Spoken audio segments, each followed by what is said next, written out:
Ladies and gentlemen, I'd like to welcome you to Majuro. Please remain seated with your seatbelt securely fastened until the aircraft has come to a complete stop. The Marshall Islands and some of the other island countries in the world that are, only a meter or two above sea level, they are really bearing the brunt of climate change.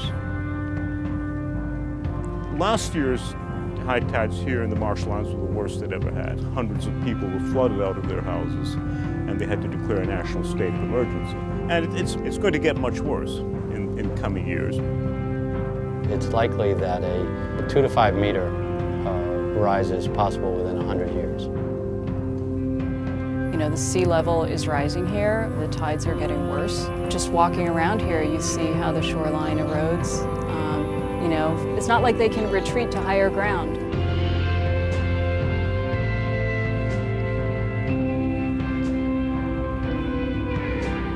Unless something changes, unless we can put a brake on the carbon footprint and provide this kind of coral reef shoreline protection, we're looking at the last few generations here, and that would be very unfortunate.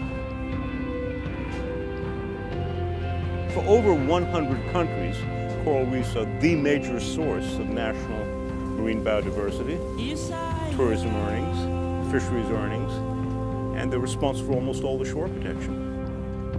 The idea was to build the largest biorock reef in the world.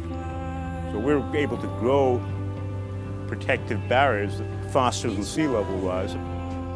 Once the stuff grows, there'll be corals all over the outside, and the inside will be almost like a semi-cave. It'll be a completely different habitat.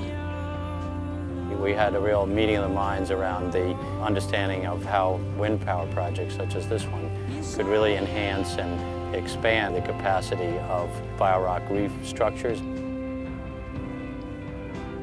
Hopefully a start of a much larger process that can inspire others to follow this small example and really begin to turn around the equation that we have right now. The point of this project is really a demonstration project. We're not claiming that it's at all enough to solve the problem. It's enough to show that a solution is possible to the problem if, the will were there and the resources were available.